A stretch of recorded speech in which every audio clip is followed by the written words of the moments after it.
ख्वाब बदलता है, मंजिल नहीं कारवा बदलता है।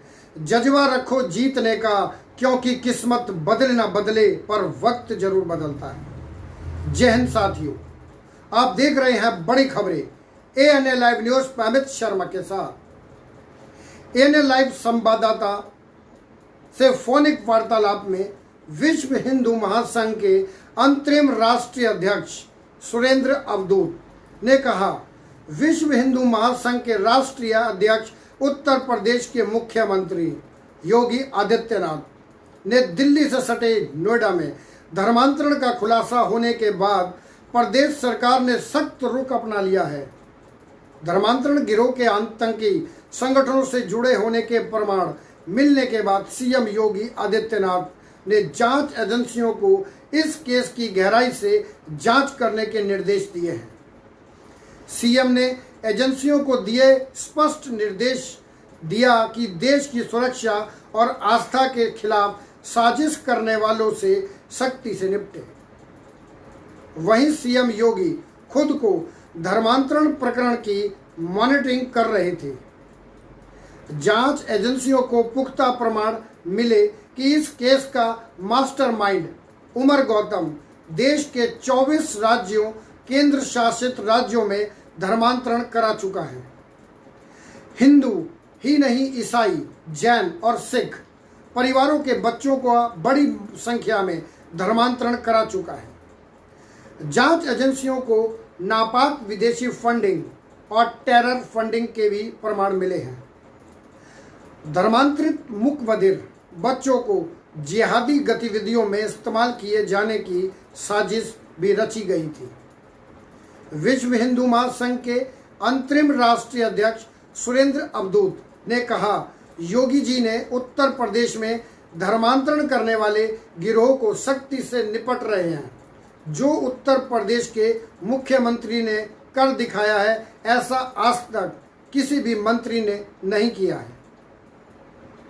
ऐसा मुख्यमंत्री मिलना उत्तर प्रदेश का सौभाग्य है।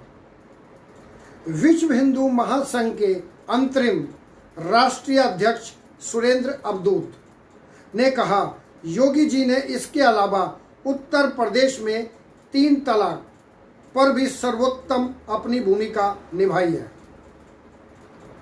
योगी आदित्यनाथ ने चंद्रशेखर की जयंती पर किताब विमोचन के कार्यक्रम में बोला, जब हमारे मामले समान हैं तो शादी ब्याह के कानून भी समान क्यों नहीं हो सकते। योगी आदित्यनाथ ने कहा कि अगर देश एक है तो देश में कॉमन सिविल कोड क्यों नहीं है। चंद्रशेखर भी समान कानून के पक्षधर थे। वहीं अंतरिम राष्ट्रीय अध्यक्ष सुरेंद्र अवधूत ने कहा, योगी जी ने महाभारत का उदाहरण दिया कि महाभारत की वह सभा याद आती है जब द्रौपदी का चीरहरण हो रहा था। जब द्रौपदी ने उस भरी सभा से एक प्रश्न पूछा था कि आखिर इस पाप का दोषी कौन है, तब कोई बोल नहीं पाया था। केवल विदुर ने कहा था, 1/3 दोषी वे व्यक्ति है जो यह अपराध कर रहे हैं। 1/3 दोषी वे लोग हैं जो उनके सहयोगी हैं और 1/3 वे हैं जो इस घटना पर मौन बैठे हुए हैं। उन्होंने कहा, मुझे लगता है कि देश का राजनीतिक क्षितिज 3 तलाक को लेकर मौन बना हुआ है। सच पूछें तो यह स्थिति पूरी व्यवस्था को कटघरे में खड़ा कर देती है।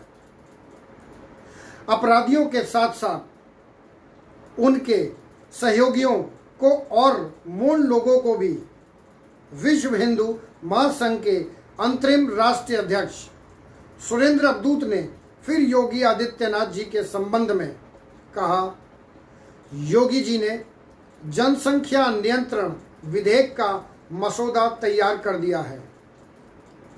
विश्व जनसंख्या दिवस पर आए इस ड्राफ्ट पर बिल देश में तरह तरह की बहस छिड़ी हुई है। इनमें बढ़ती जनसंख्या के दुष्प्रभावों, जनसंख्या को नियंत्रित करने के नकारात्मक असर, जनसंख्या नियंत्रण के लिहाज से कानून की उपयोगिता और इस पर राष्ट्रीय कानून की जरूरत जैसे मुद्दे शामिल हैं।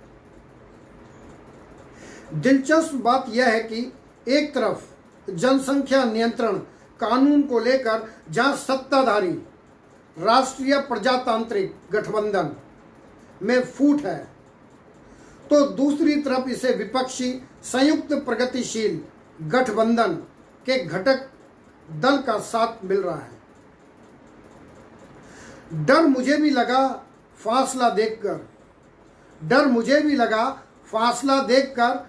मैं बढ़ता चला गया रास्ता देखकर, पर मैं बढ़ता चला गया रास्ता देखकर खुद ब खुद मेरे नजदीक आती गई मेरी मंजिल मेरा हौसला देखकर। जब हौसला बना लिया ऊंची उड़ान का, फिर देखना फिजुल है कद आसमान का। नमस्कार साथियों, अभी आपने देखा विश्व हिंदू महासंघ के अंतरिम राष्ट्रीय अध्यक्ष सुरेंद्र अवधूत से फोनिक वार्तालाप में कुछ अंश आपके सामने रखे। ऐसे ही आप जुड़े रहिए बड़ी खबरों के लिए एनएल न्यूज़ के साथ। धन्यवाद साथियों।